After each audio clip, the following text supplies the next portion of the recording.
Bir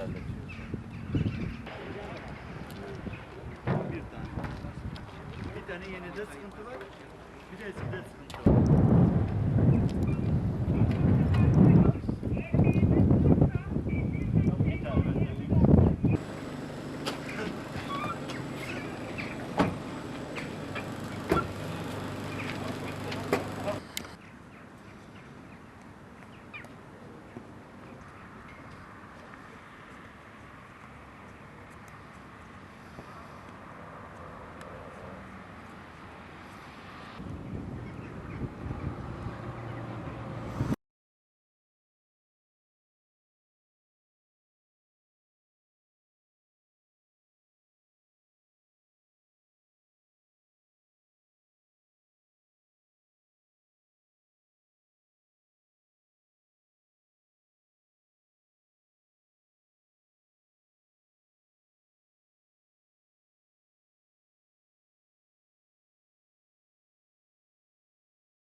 Büyüklerimizin dediği gibi kar yılı var yılıdır. Son dönemde küresel ısınma ile birlikte yağmurdan ve kardan yoksunuz.